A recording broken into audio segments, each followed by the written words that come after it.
तो प्लेऑफ से क्या पंजाब किंग्स बाहर हो गई है और दिल्ली कैपिटल्स ने हम तो डूबेंगे सनम तुमको भी ले डूबेंगे वाली परिस्थिति कर दी है। और क्या वाकई में पंजाब किंग्स का जो सपना है ट्रॉफी जीतने का इस बार सपना ही रह जाएगा।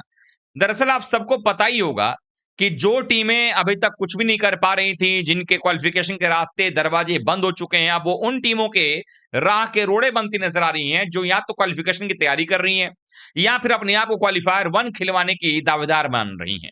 अब इसी क्रम में दिल्ली ने अपने पिछली हार का बदला लेते हुए धर्मशाला में जाकर के पंजाब किंग्स की टीम को पराजित कर दिया 211 रनों का पीछा करके। अब ऐसे में सवाल यह कि पंजाब किंग्स की टीम की लगातार ये चौथी हार है और अब बचे हुए 3 मुकाबलों में अधिकतम 19 अंकों तक ही ये टीम पहुंच पाएगी पंजाब किंग्स। इसका मतलब ये है कि अगर एक भी मैच ये हारते हैं तो 17 अंक पर रह जाएंगे और 17 अंक पर क्वालिफिकेशन के चांसेस थोड़े से कम हो जाएंगे। लेकिन कहीं अगर 2 मैच हार गए तब तो क्वालिफाई भी नहीं हो पाएंगे। यानी कि अब जो है हालात बद से बदतर होते नजर आ रहे हैं पंजाब किंग्स के। जरा पॉइंट्स टेबल पर नजर दौड़ाइए, आपको दिखाई देगा कि 11 मुकाबलों में 13 अंक है। पंजाब किंग्स चौथे नंबर पर काबिज है इस वक्त में। 3 मैच से बचे हुए, तीनों मैच जीतेंगे तो इनके 19 अंक होंगे और अगर 2 मैच जीतते हैं तो 17 होंगे। लेकिन 17 अंकों की लड़ाई अगर आप नीचे देखें नंबर 8 पे तो केकेआर भी लड़ रही है, जिसके पास 10 मैच में 9 अंक हैं और अगर वो भी चारों मैच जीतती है तो उसके भी 17 अंक हो जाएंगे।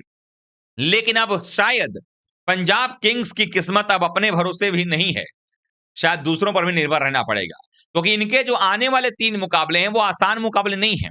क्योंकि जिन टीमों से इनके मुकाबले हैं उनमें से 2 टीमें ऐसी हैं जिनका कुछ जाने वाला नहीं है हारने पे, इसलिए वो खुलकर खेलेंगी जैसे दिल्ली ने खेला। और अगर उन्होंने आपको हरा दिया तो आपका गेम जरूर बिगड़ जाएगा और शायद अब निचले पायदान पर काबिज टीमों की मंशा, ख्वाहिश और उनकी स्थिति ऐसी है कि अगर हम इनका काम बिगाड़े तो शायद उनके लिए कुछ अच्छा हो। अब 3 मैचेस कैसे कैसे हैं। पंजाब का अगला मैच जो है 14 तारीख को है मुंबई से, यानी परसों, और ये मुकाबला खेला जाएगा धर्मशाला में। अगर इतनी बेहतरीन बल्लेबाजी अगर दिल्ली की टीम कर रही है तो मुंबई की टीम भी यहां पर अच्छी बल्लेबाजी कर सकती है और मुंबई की टीम आपको परेशान भी कर सकती है। तो मुंबई एक सबसे बड़ा खतरा है। दूसरा मुकाबला इनका आरसीबी से है। अब आरसीबी की टीम में फिल सॉल्ट वगैरह भी आ जाएंगे तब तक मैच 17 तारीख को होगा तो। और फिल सॉल्ट के आने का मतलब टीम की बैटिंग ऑर्डर और बढ़िया हो जाएगी। टीम में जब बल्लेबाज कुछ नहीं चल रहे हैं तो भी वो टीम 200 के आसपास चेज कर रही है। तो इसका मतलब ये होगा कि धर्मशाला में भी रन बनेंगे।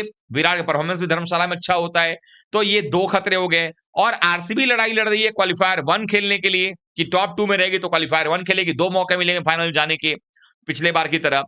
और तीसरा मुकाबला पंजाब का लखनऊ से है। लखनऊ वो टीम है जिनमें पूरन कब मारने लग जाएंगे, कब जॉश इंग्लिश मारने लग जाएंगे, कब मार्श मारने लग जाएंगे पता भी नहीं चलेगा। और इनकी गेंदबाजी जिस प्रकार की पंजाब की है वो लगातार जो है नीलवटे सन्नाटा परफॉर्मेंस दिखा रही है। इसीलिए अब डर इसके इनके फैंस के मन में ये हो गया है कि क्या पंजाब कहीं प्लेऑफ से बाहर तो नहीं हो जाएगा। तो अगर प्लेऑफ से बाहर नहीं होना है पंजाब को तो अगले तीनों मैच उनको जीतकर 19 अंक करने पड़ेंगे। अगर 19 अंक करते हैं तो फिर शायद एक चांस ये भी बन जाएगा कि आप क्वालिफायर 1 भी खेल जाओ। लेकिन अगर 17 होता है तो फिर यहां दिक्कत यही केकेआर भी 17 अंक करना चाहेगी। तो अगर 17-17 की बात आएगी, आप जिस तरह से हार रहे हो, आपका नेट रन नीचे की तरफ जा रहा है, तो फिर केकेआर हो गई, चेन्नई हो गई, आरआर हो गई, ये तीनों टीमें आपके उस पोजीशन पर नजरें गड़ाए बैठी हैं कि आप हारो, वो जीते और वहां पर पहुंच जाएं। आपको पंजाब की जो हार लगी, डीसी के खिलाफ जो हार मिली, वो कैसी लगी? आप कमेंट करके बताइएगा। वीडियो को लाइक कीजिएगा, शेयर कीजिएगा दोस्तों। मेरा चैनल पहली बार सब्सक्राइब करिएगा, फॉलो भी जरूर कर लीजिएगा।